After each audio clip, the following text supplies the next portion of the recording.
Hi, in this video we are looking at the profound work of Adi Shankaracharya, that is Nirvana Shatakam. This, according to me, is the most profound and important work of Adi Shankaracharya, not because it is better than his other works, but because of its simplicity and its size. Within 6 simple verses, Shankaracharya explains the nature of reality and the nature of self in a way that anybody can understand it. So let us go into this text verse by verse and let us get a complete picture on the nature of reality and the nature of self through this video. So make sure to watch this video till the end to get the complete understanding and the complete essence of Nirvana Shatakam. Now to start, let us understand the meaning of Nirvana Shatakam. The word Nirvana refers to moksha, self-realization and enlightenment, and Shat refers to 6. So this text is talking about self-realization and the nature of self in 6 verses.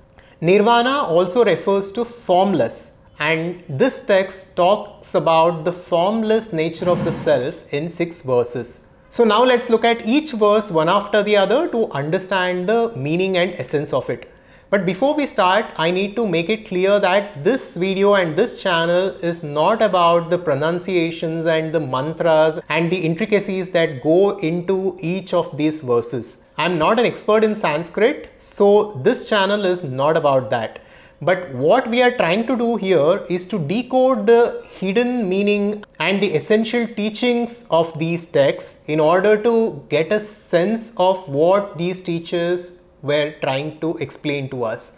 The intention of these videos and this channel is to decode the ancient texts and to explore the nature of reality, the nature of consciousness in order to craft our lives consciously and in order to live a fulfilled life. So the first verse of Nirvana Shatakam goes like this.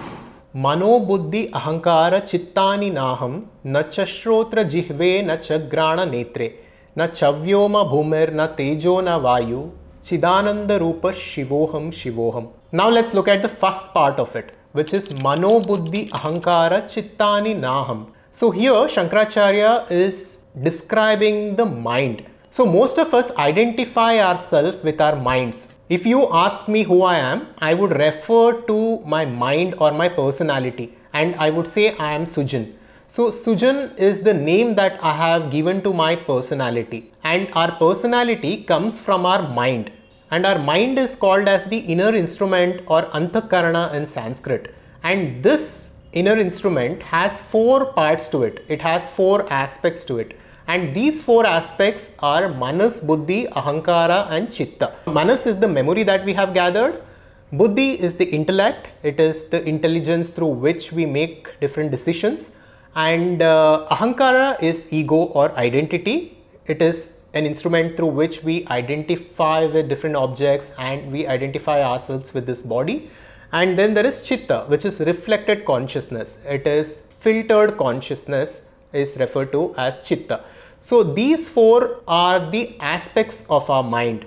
And Shankaracharya is addressing this first because this is what we identify ourselves with. We think that we are this personality. I think that I am this person with this body and this mind. So Shankaracharya is telling us, I am not Manas, Buddhi, Ahankara and Chitta. I am not my memories. I am not my intellect. I am not my ego, which is this identity. And I am not my mind, which is Chitta.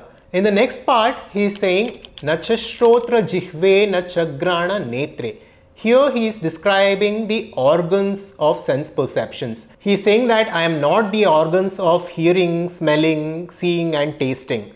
So he is saying that I am not the organs of sense perceptions. And then he says, Na chavyoma bhumir na tejo na vayu. Here is describing the Panchabhutas or the 5 fundamental elements from which this entire universe is made, which are fire, water, air, earth and space. So he is saying that I am none of these 5 elements and I am beyond these 5 elements. And in the last part of this verse, he is saying Chidananda Rupa Shivoham Shivoham. He is saying that I am of the nature of consciousness and bliss and I am Shiva, which is God himself. He is basically telling that I am God, Aham Brahmasmi. So this was the first verse. And in the first verse, he is basically disassociating the self from the mind and the senses. And he goes on to peel the different layers of identification, and at the end he will arrive at the true nature of the self, and he will explain the nature of that self.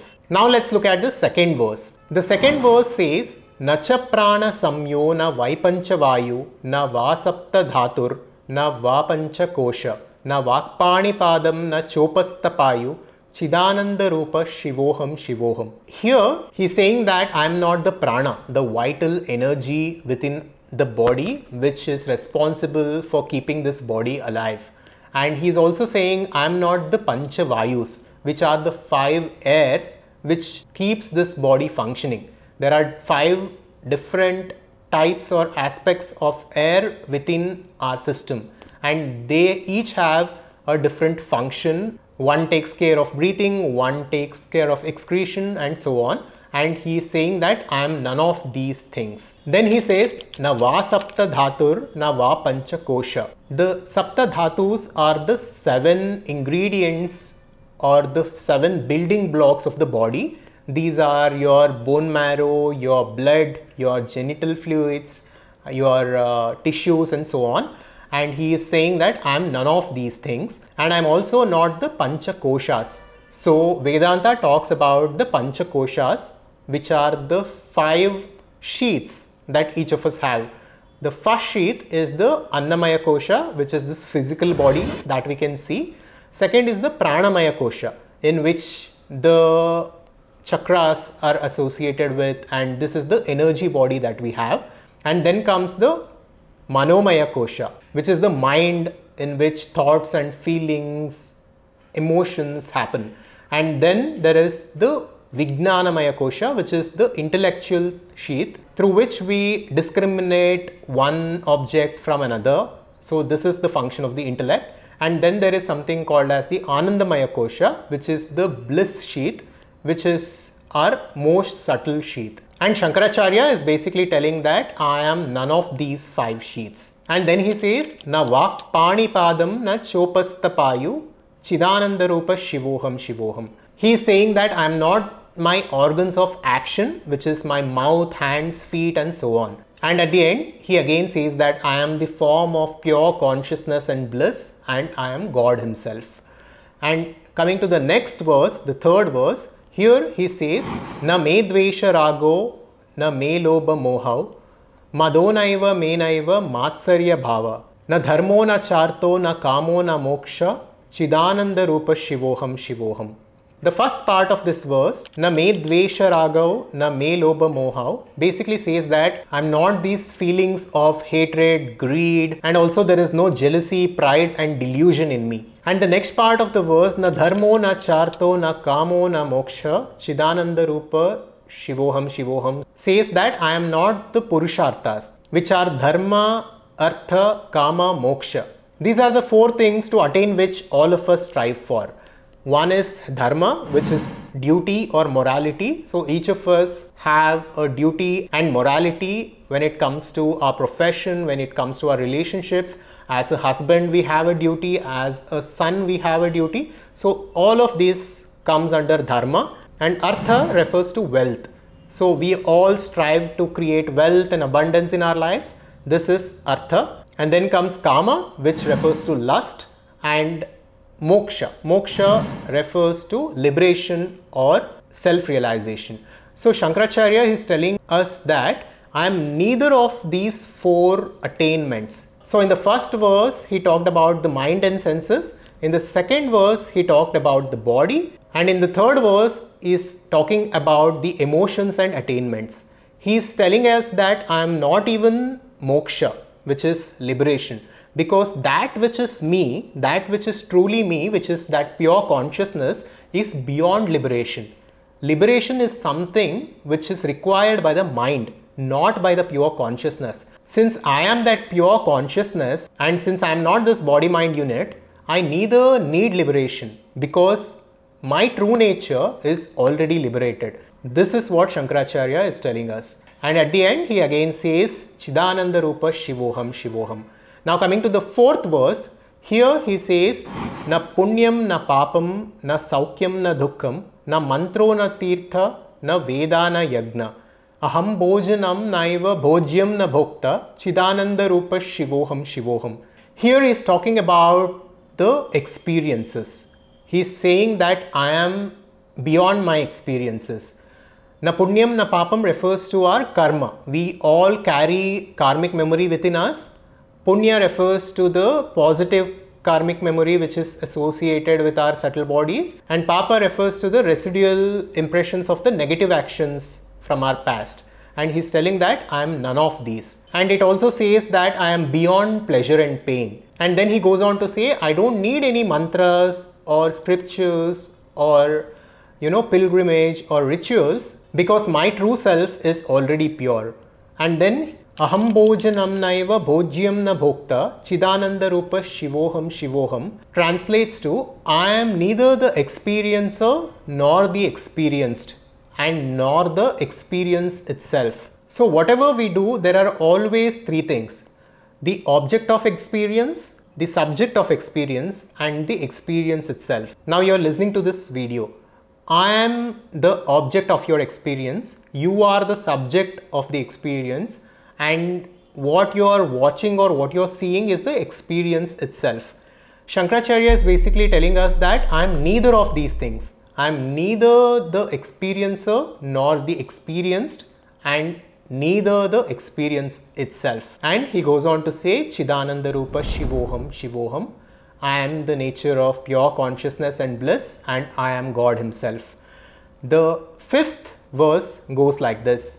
Na me mrityu shanka, na me jati beda, pitanaiva menaiva mata na janma, na bandhur na mitram gurur naiva shishya, chidananda rupa shivoham shivoham. Here he is talking about the relationships. He is saying that I do not fear death, nor do I have death. I am also not bound by any caste, creed or religion. I am beyond all that. And then he says, I have no father, no mother. I do not even have a birth, because I was never born and I will never die. And then he says, I am not a relative, I am not a friend, I am not a teacher, I am not a student. I am beyond all that. I am the nature of pure consciousness and bliss. I am God himself. Chidananda Rupa Shivoham Shivoham. The last verse summarizes everything beautifully and explains to us the nature of self and answers the question, who am I? The last verse goes like this. Aham nirvikalpo nirakara rupo vibhutvacha sarvatra sarvendriyanam nacha sangatam naiva muktirna meya chidananda rupa shivoham shivoham. Let us take some time to decode this verse, because this is a really important one. Here Shankaracharya says, Aham nirvikalpo nirakara rupo. Nirvikalpa means without any modification or duality. So he is saying that I do not have any modification of thoughts and emotions. I do not have any duality whatsoever. And Nirakara Rupa means I am formless. I do not have any form. And all these forms are at the level of the mind, not at the level of pure consciousness. And then he says, Vibhutvacha Sarvatra Sarvendriyanam, means that I illumine and I pervade all organs, which can also mean that all of these organs function because of me and they are illumined because of me. Nacha Sangatam Naiva Muktir Na Meya says that I am neither attached nor am I free. Sangatam means attached, Mukti means free. Here Shankaracharya is saying that I am neither attached to all these things nor am I free.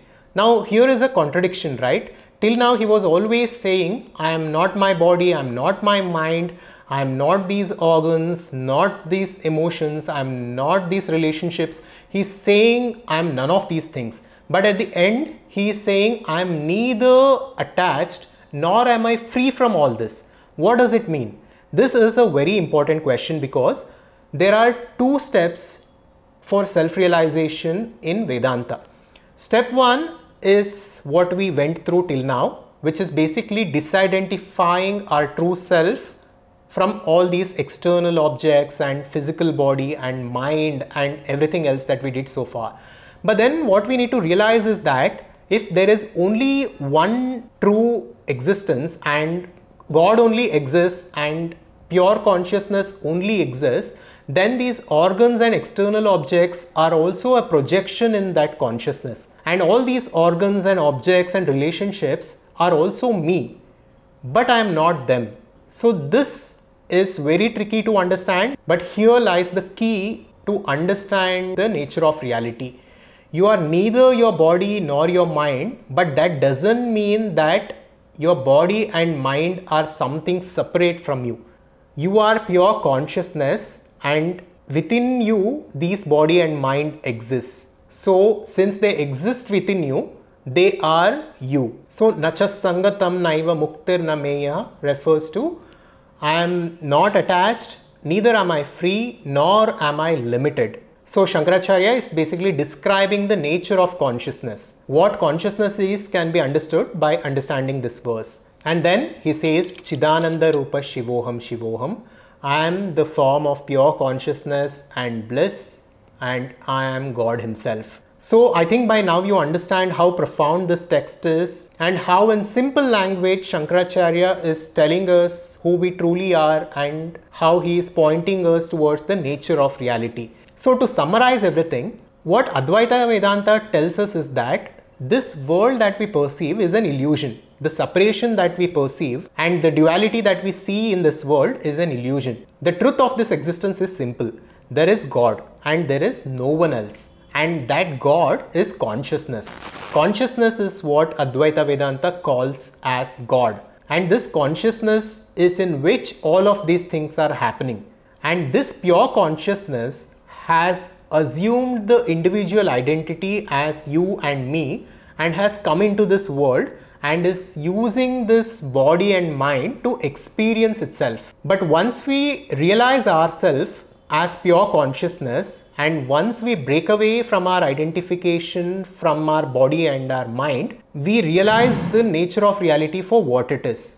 We will wake up from this dream and we will be one with that pure consciousness. That is the ultimate destiny for a human being. And Nirvana Shatakam is an amazing pointer towards that reality. And by continuously understanding it and repeating it as a mantra, we will digest this knowledge and we will realize who we truly are. I hope this video was valuable to you. Make sure to subscribe to our YouTube channel and I'll see you on the next video.